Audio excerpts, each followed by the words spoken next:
र आज जो उहाँहरू भन्दै हठात मिलौँ भन्दै हुनुहुन्छ नि, त्यो चुनाव अगाडि नै सायद यहाँलाई मैले केपी ओलीलाई 3 पटक भेटेको थिएँ, प्रचण्ड कमरेडलाई 2 पटक र 1 पटक फोनमा अगाडि 3 पटकै भन्नुहोस्।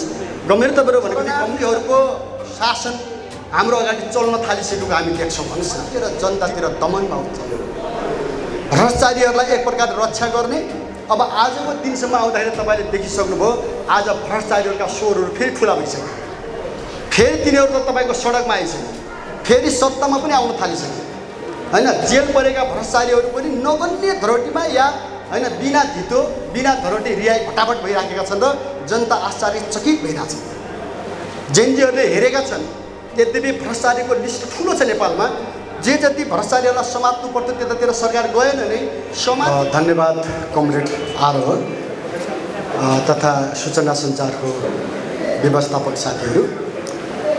यो आजको संक्षिप्त तर महत्त्वपूर्ण पत्रकार भेटघाट कार्यक्रममा उपस्थित हुनुभएका पत्रकार बन्धुहरू, हाम्रो पार्टीका आदरणीय सल्लाहकार, केन्द्रीय समितिका कमरेडहरू र यहाँ उपस्थित सहभागी सबै मित्रहरू र कमरेडहरूमा यो छलफलको अवसरमा म न्यानो अभिवादन र नमस्कार गर्न चाहन्छु यहाँहरूलाई। पत्रकार बन्धुहरू, सायद तपाईँहरूको धेरै चासो पनि छ, जिज्ञासा पनि छ। राष्ट्रिय राजनीतिले त्यस्तो बनाएकै छ र चुनावपछि तपाईँहरूसँग यसरी प्रत्यक्ष हामीले साक्षात गर्न पनि पाएका छैनौँ, छलफल गर्न पाएका थिएनौँ। हाम्रो केन्द्रीय समितिको बैठक सम्पन्न भएको छ र हामीले एउटा अभियान, सायद यहाँहरू सबैलाई थाहा छ, 1 महिने उत्पादन अभियान, श्रम अभियान हाम्रो थियो असार 10देखि साउन 10सम्म। त्यो सिद्धाएपछि राजनीतिक छलफलहरूमा हामी सहभागी बनेका छौँ। यद्यपि हामीले आन्तरिक ढङ्गले सबै छलफलमा त भाग लिएकै थियौँ, तर पनि भर्खरै हामी काठमाडौँमा जुट्यौँ र पछिल्लो परिस्थितिको बारेमा यहाँहरूसँग संक्षिप्तमा केही विषयमा पार्टीका धारणाहरू राख्नु उपयुक्त हुन्छ भनेर यो भेटघाट मिलाइएको छ र यसमा म सबै पत्रकार बन्धुहरूलाई धन्यवाद दिन चाहन्छु। र यहाँ म तपाईँहरूसँग 4वटा विषय राख्न चाहन्छु। एउटा चुनावदेखि सरकार निर्माणसम्मको र सरकार बनिसकेपछिको अवस्था, दोस्रो देशको राजनीति र देशमा भइराखेका समस्याहरूको बारेमा, तेस्रो कम्युनिस्ट आन्दोलनको बारेमा र चौथो निकासको बारेमा, हाम्रो पार्टीले कसरी सोचेको छ भन्ने निकासको बारेमा म यो 4वटा विषय यहाँहरूसँग राख्न चाहन्छु। पहिलो कुरा, जेनजी विद्रोहपछि सरकार बन्यो, त्यसपछि विद्रोही चुनाव भन्नुहोस् न, एक खालको विद्रोही चुनाव पनि भयो र चुनावको परिणाम पनि एक ढङ्गको आयो र जनताहरूले जुनसुकै कारणले भए पनि जुन अपेक्षा गरेका थिए, चाहना राखेका थिए, सरकार बन्यो। लगभग 2/3 सरकार बन्यो र आज 2/3 सरकार चल्न थालेको 4-5 महिना बित्दैछ। त यो प्रक्रियामा चाहिँ 5 महिनाको अवधिमा जे जति चित्रहरू यहाँ देखियो, जनताका कुराहरू, हाम्रा कुराहरू, हाम्रो विश्लेषण के छ भन्ने म पहिला राख्न चाहन्छु।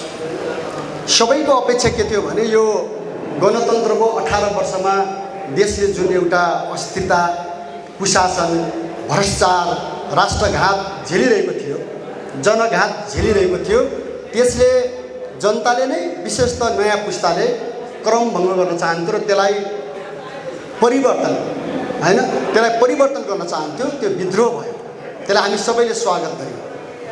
पहिलो कुरा यो छ र सबै जनताको आशा र हाम्रो पनि सामान्य चाहिँ एउटा अनुमान, यत्रो विद्रोहको जनादेशपछि आएको सरकारले केही न केही जेनजीका भावनाहरू र जनताका आकाङ्क्षा अपेक्षा अनुरूप कामहरू गर्छ होला भन्ने हाम्रो कुरा थियो र हामीले त्यसरी नै चुनावपछि प्रतिक्रिया पनि गरेका थियौँ।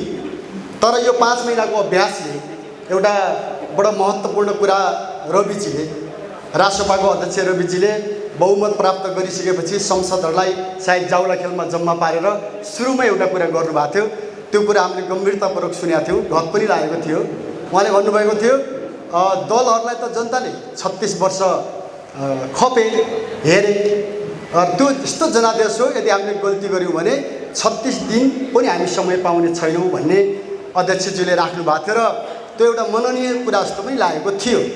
तर यो 5 महिनाको यो सरकारको चालाढाला हेर्दा हामी के देख्छौँ भने एउटा जनतामा पश्चाताप सुरु हुन थालेको छ, जनतामा बेचैनी सुरु हुन थालेको छ, जनतामा असन्तुष्टि, आक्रोश र एक प्रकारले रासोपाको सरकार बनेको प्रति गम्भीर प्रश्नहरू उठेका छन् र हैन बालेनजीको सरकारप्रति मान्छेका धारणाहरू उल्टिन थालेको र एक प्रकारले कयौँ ठाउँमा त हैन रासोपाकै सदस्य र समर्थकले पनि पश्चाताप व्यक्त गर्न थालेको एउटा नकारात्मक र तीतो यथार्थ हाम्रो अगाडि छ।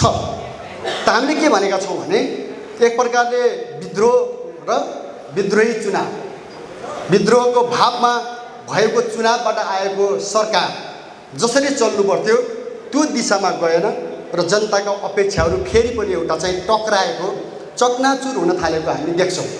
जेएनजी विद्रोहीहरूले पनि फेरि सडकबाट आफ्ना आवाजहरू उठाउन थालेको र मुख्यतः नयाँ पुस्ता चाहिँ असन्तुष्ट बन्दै गएको चित्र हाम्रो अगाडि छ र एक प्रकारले अकल्पनीय ढङ्गले जनतामा फेरि तपाईँको आन्दोलनको स्थिति, सङ्घर्षको स्थिति र विद्रोहको वातावरण बन्न थालेको हामी देख्छौँ। त्यसमा पहिलो कुरा के थियो भन्दाखेरि जस्तो सरकार बनेपछि मान्छेको अपेक्षा के थियो भन्दाखेरि यसले जेएनजी विद्रोहको पहिलो माग के हो भने नेपालका भ्रष्टाचारीहरूलाई कडाभन्दा कडा कारबाही हो। हामीले सुशीलाजी सरकारमा जाँदाखेरि नै एउटा पेस गरेका थियौँ, सायद यहाँ पत्रकार साथीहरू सबैलाई थाहा छ कि भ्रष्टाचारीहरू पुष्टि हुँदाखेरि जघन्य अपराधका भ्रष्टाचारीहरूलाई सर्वस्व हरणसहित आजन्म कैद गर्नुपर्छ भन्ने हाम्रो पार्टीको प्रस्ताव थियो र विशेष अदालत गठन गरिनुपर्छ, विशेष अदालतले नै अन्तिम फैसला गर्न पाउनुपर्छ। यो पुनरावेदन गर्ने जो खालको परिपाटी छ, पुनरावेदन गर्नुपर्छ भने पनि विशेष अदालतभित्रै व्यवस्था गरिनुपर्छ, त्यसलाई फेरि नियमित प्रक्रियाभित्र हाल्नु हुँदैन भन्ने हाम्रो पार्टीको माग थियो। यस्तै यस्तै हामीले थुप्रै राष्ट्रिय स्वाधीनताका कुराहरू, त्यसपछि गएर रोजगारीको कुरा, शिक्षाको कुरा, स्वास्थ्यको कुरा हैन सबै कुरा हामीले उठाएका पनि थियौँ र जेएनजीका मागहरू पनि तिनै थिए। सुरुमा बालेनजी आइसकेपछि अलिकति छनक त उहाँले ल्याउनु खोज्नुभयो, भ्रष्टाचारीहरू त्यो खास गरी सम्पत्ति शुद्धिकरण भ्रष्टाचारको कुरा गरेर स्टेप चाल्नुहुन्छ कि भने जस्तो पनि देखियो। तर कर्म छ एक हप्ता नबित्दै राज्य चाहिँ भ्रष्टाचारीतिरबाट होइन फर्किएर जनतातिर दमनमा उठ्यो। भ्रष्टाचारीहरूलाई एक प्रकार रक्षा गर्ने अब आजको दिनसम्म आउँदाखेरि तपाईँले देखिसक्नुभयो आज भ्रष्टाचारीहरूका स्वरहरू फेरि ठुला भइसक्यो, फेरि तिनीहरू त तपाईँको सडकमा आइसक्यो, फेरि सत्तामा पनि आउन थालिसक्यो हैन। जेल परेका भ्रष्टाचारीहरू पनि नगन्य धरोटीमा या हैन बिना धितो बिना धरोटी रिहाई भटाभट भइराखेका छन् र जनता आश्चर्यचकित भइरहेछ।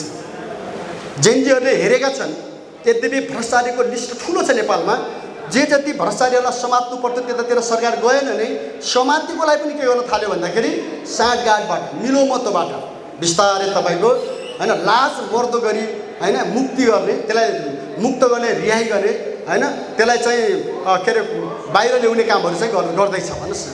यसले चाहिँ जनता चकित भएका छन् र हामी सबै चकित भएका छौँ। नम्बर 1 सुशासनमा या भ्रष्टाचार विरोधी आन्दोलनमा जेएनजी हुँदै जनताको मागको विपरीत यो सरकार चलिरहेको प्रश्न देखिन्छ। नम्बर 1। नम्बर 2 शिक्षा र स्वास्थ्य क्षेत्रमा पछिल्लो समयमा त अलिकति करेक्सन गर्न खोज्नुभयो फेरि बालेनजीले नै, तर स्वर्णिमजीले जुन खालको बजेट ल्याउनुभयो त्यो बजेट टोटल्ली नवोदारवादमा आधारित भएर निजीकरणतिर तेर्सियो। भन्दाखेरि त मध्यम वर्गलाई प्रोटेक्सन गर्ने भन्ने नाम दिइयो, तर त्यो वास्तवमा त्यसो थिएन। मध्यम वर्गलाई पनि यसले सडकमा ल्याउँछ र सबै क्षेत्रमा जसरी करको भारी बोकाउँदै गयो यो बजेटले र तपाईँको चाहिँ राज्य नियन्त्रित अर्थतन्त्रलाई भय छँदै छैन, एकदम कमजोर छ, त्यसलाई पनि निजीकरण गरेर टेलिकम जस्तो मुनाफामा चलिरहेको संस्थालाई समेत बेच्नेतिर जाँदै गर्दा सबै क्षेत्रमा मुठ्ठीभर पुँजीपतिहरूको हातमा बेच्नेतिर जो यो बजेट केन्द्रित हुन गयो मान्छे निराश छ। र पछि त तपाईँको युवा विद्यार्थीहरू जनताहरू आक्रोशित भएपछि बालेनजीले अब कसैको सुझावमा या छलफल भएर शिक्षा र स्वास्थ्यको करलाई त फिर्ता लिनुभएको छ। तर अरू धेरै यस्ता क्षेत्रहरू छन् जहाँ तपाईँको जनता आय छैन, कर मात्रै तिर्ने एउटा असीमित या अनुचित करको एउटा भारमा जनता परिरहेका छन्। बिजुलीको कुरा होस्, सिँचाइको कुरा होस्, पानीको कुरा होस् अनि लगायतका थुप्रै भन्नुहोस् न, स्वास्थ्यको कुरा होस्, अन्य क्षेत्रमा हैन जुन खाले अहिले व्यवसायहरू पनि छटपटाउनेतिर जो गइराखेको स्थिति देखिन्छ। त यो बजेटले अब जबरजस्त पुँजीपतिहरूलाई देश सुम्पिने र अन्तर्राष्ट्रिय माफियाहरूलाई या तपाईँको चाहिँ एकाधिकारवादीहरूलाई ल्याएर देशको अर्थतन्त्रभित्र प्रवेश गराएर अफ्रिकातिर जो डोर्याउन खोज्दैछ तपाईँहरू अफ्रिका भन्नेतिर लान खोज्दैछ, यो एउटा गम्भीर विषय लागेको छ। दोस्रो कुरा आर्थिक दृष्टिले। तेस्रो कुरा के देखिन्छ भन्नुहुन्छ भने त यहाँ तपाईँको राष्ट्रियता वास्तवमा बालेनजीहरू आएपछि के हुन्छ भन्ने प्रश्न चाहिँ थियो, हामीले पनि प्रश्न उठाएका थियौँ। तर इतिहासकै सबभन्दा कमजोर बिन्दुमा हाम्रो राष्ट्रिय स्वाधीनता पुगेको छ। आज चाहिँ साम्राज्यवादीहरूको प्रवेश बेरोकटोक छ र त्यसभित्र अझ शरणार्थीहरूको शासन हाम्रो अगाडि चल्न थालिसकेको हामी देख्छौँ। भन्नुहोस् न, टिबेटियन शरणार्थीहरूलाई जसरी तपाईँको चाहिँ स्पेस दिएको छ र अन्तर्राष्ट्रिय शक्ति केन्द्रहरूलाई विभिन्न बाहनामा नेपालमा जसरी भित्र्याइँदैछ र राज्यले जानाजान जसरी एउटा नकारात्मक खालको कदम चालिरहेको छ र यहाँ दलाई लामाको जन्मोत्सव मनाउन दिने, यहाँ तपाईँको सेमिनारहरू आयोजना गर्न दिने, साम्राज्यवादीका एजेन्टहरूलाई यहाँ काठमाडौँमा थुपार्ने र हाक्का हाकी गर्ने, जो हाम्रो देशको हितमा छैन। र आजको दिनमा नेपाल जस्तो देशले कायम गर्नुपर्ने अन्तर्राष्ट्रिय कूटनीति, अन्तर्राष्ट्रिय सन्तुलनको नीति जो त्यो धरापमा पर्दैछ र यो एकलपक्षीय ढङ्गले वास्तवमा कता ढल्किँदैछ भने एउटा अमेरिकन ध्रुवतिर या साम्राज्यवादी ध्रुवतिर ढल्किएर टिबेटियनहरूको मुद्दाबाट लिएर नेपालको राष्ट्रिय स्वाधीनतालाई अनावश्यक जोखिममा पारिँदैछ, जसले गर्दाखेरि छिमेकीहरू मात्रै तर्सिने होइन कि छिमेकीहरूलाई पनि उत्तेजित ढङ्गले प्रवेश गर्नको लागि बाध्य पार्ने जो खालको गतिविधिका छन्, यो खालको राष्ट्रियता नेपालको इतिहासमा कहिले पनि कमजोर भएको थिएन। त्यसपछि तपाईँले हेर्दै जानुभयो भने सामाजिक सहिष्णुता, सामाजिक सद्भाव पनि बेवास्ता गरिएको र कुनै व्यवस्थापकीय क्षमता प्रदर्शन गर्न नसकेको र नेपाली समाज अराजकतातिर धकेलिन थालेको हामी प्रष्ट देख्दछौँ। त्यसपछि गएर अन्य कयौँ क्षेत्रमा हामीले हेरिरहेका छौँ। राष्ट्रिय स्वाधीनताकै कुरा गर्नुहुन्छ भने बालेनजीले गरेको अभिव्यक्ति एक फेर बोल्नुभयो भने संसदमा पहिलोचोटि नै उहाँ चाहिँ एउटा ठुलो तपाईँको चाहिँ विवादमा तानिने स्थिति आयो। त्यो मात्र होइन, भर्खरै तपाईँले हेरिराख्नु भएको छ सुस्तामा अरू सरकारको पालामा यति ठाडो हुँदैन थियो, आज दिनदिनै सुस्ताको जनताले आतङ्क त्रास भोग्नु परिरहेको छ र सिधै भारतीय सेना आएर हाम्रो जमिन खन्ने रोक्ने काम गर्दाखेरि नेपालको सरकार चाहिँ मुख दर्शक बनेर हैन चुपचाप बसिरहेको छ। भन्नुहोस् न, यो जो परिस्थिति देखिन्छ हैन, यावत कुराहरूमा जनताका अधिकारका क्षेत्रहरूमा संहिताकै बारेमा पनि प्रश्नहरू उठिराखेको छ। आज भन्नुहोस् न, एकदलीयतातिर निर्दलीयतिर ढकल्न थालेको भन्ने कुराहरू पनि उठिराखेका छ।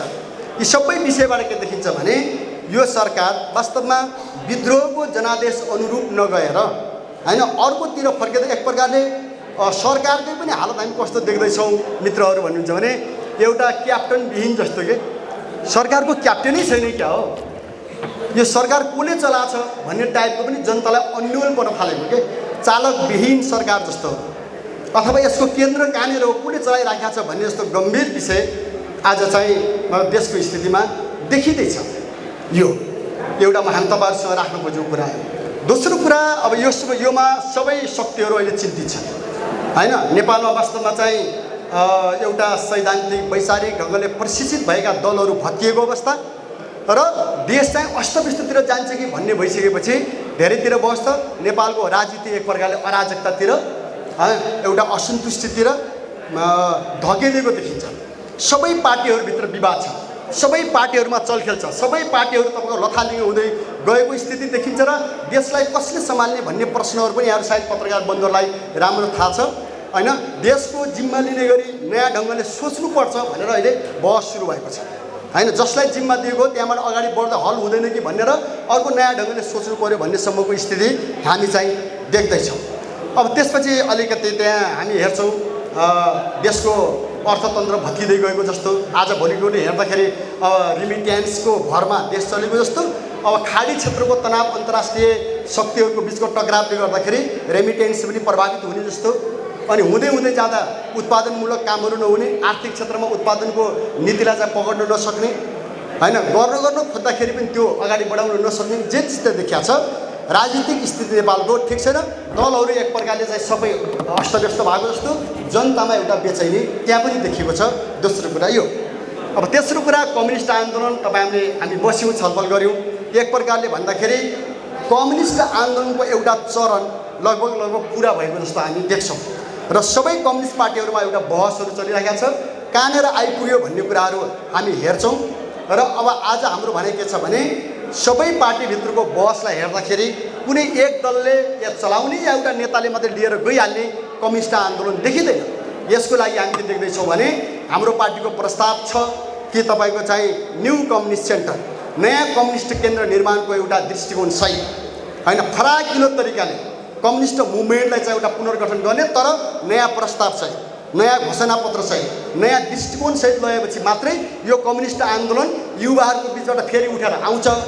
अहिलेसम्म गरिएका पछिल्लो 2 दशकमा कम्युनिस्ट नेता र कम्युनिस्ट पार्टीहरूबाट भएका भुलहरूलाई हेर्दाखेरि 70% वरिपरिको कम्युनिस्ट जनमत अहिले घटेर 22-25%मा खुम्चिन आइपुगेको छ र त्यो पनि उत्साहित छैन होइन। कैयौँ ठाउँमा जनताहरू चाहिँ छ, तर यसको मतलब कम्युनिस्टहरू चिन्तिसके यो होइन। हामीले हेर्दाखेरि हाम्रो दृष्टिकोण के छ भने संसदीय तरिकाको एउटा राजनीतिक प्रभाव कम्युनिस्ट आन्दोलनमा जो देखा परेको थियो, लगभग सरकारमा पुगेर 2/3 नजिक पुगेर कम्युनिस्टहरूले 2-3वटा प्रधानमन्त्रीहरू दिएर चलाउँदासम्म हेर्दाखेरि चाहिँ संसदीय कम्युनिस्ट एउटा चाहिँ राजनीति त्यहाँबाट मात्रै सोच्ने, केवल सरकारसम्म जाने, फर्केर आउने र राज्यका निकायहरूमा उचित परिवर्तन गर्न नसक्ने कम्युनिस्ट आन्दोलन चाहिँ सायद अब सिद्धियो भन्ने हामी देख्छौँ। र कम्युनिस्ट आन्दोलनलाई एउटा नयाँ अवधारणा दृष्टिकोणसहित रूपान्तरण गर्नुपर्ने र पुनर्गठन गर्नुपर्ने जरुरी हाम्रो अगाडि हामी देखेका छौँ। यो सबैबाट हाम्रो निष्कर्ष के छ भन्नुहुन्छ भने अब कहाँ जान्छ त देश भन्दाखेरि नेपालको राजनीतिले पनि एउटा नयाँ निकास खोजेको छ। यहाँ हामीले भनेका छौँ अब चाहिँ 4वटा मित्र शक्तिहरूले गम्भीरतापूर्वक सोच्ने समय आयो। कम्युनिस्टहरू, देशभक्तहरू, त्यसपछि गएर समाजवादीहरू र लोकतन्त्रवादीहरूले फेरि पनि आफ्नो एउटा स्पष्ट सिद्धान्त र उद्देश्यलाई पकडेर जनतालाई एउटा दिशानिर्देश गर्दै यो सङ्कटको निकास दिने गरी सोच्नुपर्छ भन्ने हाम्रो कुरा छ। त्यसमा कम्युनिस्टहरूले चाहिँ अग्रगामी भूमिका खेल्नुपर्छ भन्ने त छँदैछ, तर अहिले कम्युनिस्टको मात्रै कुरा भएन, देशभक्तहरू पनि चिन्तित छन्, समाजवादीहरू पनि चिन्तित छन्। सबै चिन्तित भएको अवस्थामा एउटा एकीकृत आन्दोलनको निर्माण गर्ने गरी सोच्नुपर्छ भन्ने हाम्रो कुरा छ। सँगसँगै अर्को कुरा के पनि छ त भन्दाखेरि सम्भवतः मान्छेले अनुमान पनि गरेका छन् र एउटा अलि आश्चर्यपूर्ण कुरा के छ भने कति सत्य हो त्यो त तपाईँ पत्रकार साथीहरूलाई पनि अलिकति सूचना छ, तर हामी तपाईँहरू सहितको छलफलबाट हेर्दा अनौठो प्रकारले यो सरकारको दिनगन्ती सुरु गरेको जस्तो पनि हामी देख्छौँ। कति यथार्थ हो, कति तपाईँको अलिकति काल्पनिक हो, कति तपाईँको प्रचारात्मक हो, त्यो चाहिँ अलिकति आउँदा दिनहरूमा हेर्नुपर्छ। तर पनि होइन, विभिन्न बौद्धिक विज्ञ, बुद्धिजीवी, राजनीतिज्ञ, कूटनीतिज्ञहरूको बिचमा चाहिँ यो सरकारको दिनगन्ती सुरु भयो भने जस्तो पनि हामी देखिरहेका छौँ। र मान्छेले दसैँ तिहार अगाडि नै रहँदैन भने जस्तो, दसैँ तिहार पछि त यो भनेको जस्तो होइन, अक्टोबर क्रान्तिको कुरा, फेब्रुअरीका कुराहरू अथवा जनताहरू असन्तुष्ट हुँदै जाने र अरू सबै एउटा प्रगतिशील शक्तिहरू, अग्रगामी परिवर्तन चाहने शक्तिहरूले अहिले भएन नि त भन्ने सोचिरहँदाखेरि हामी के देख्दैछौँ भने वास्तवमा हामीले चाहेको यो सङ्कटको एउटा निकास थियो, तर सङ्कटको निकास भएन, झन् ठुलो सङ्कटको भुमरीमा देश परेको जस्तो अनुभूति जनतालाई भएको छ।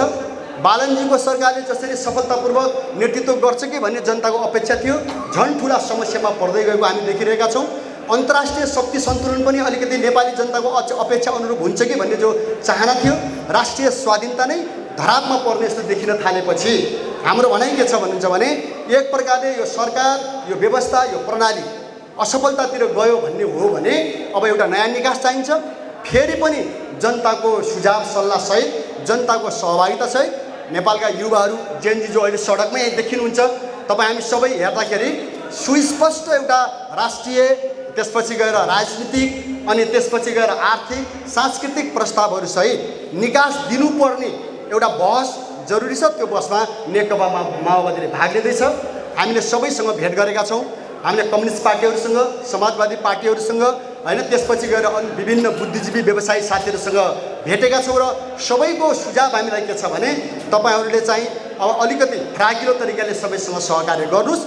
देश चाहिँ गम्भीर सङ्कटमा जाँदैछ, यसलाई बचाउने र यसलाई निकास दिने गरी चाहिँ नयाँ पहलहरू गर्नुपर्छ भन्ने छ। र हामी त्यो दिशातिर एउटा वामपन्थी आन्दोलनलाई, समाजवादी आन्दोलनलाई, देशभक्त आन्दोलनलाई, लोकतन्त्रवादीलाई पनि केन्द्रीकृत गरेर अर्को एउटा निकासको ढोका खोल्नुपर्छ भन्ने चाहिँ हाम्रो दृष्टिकोण छ।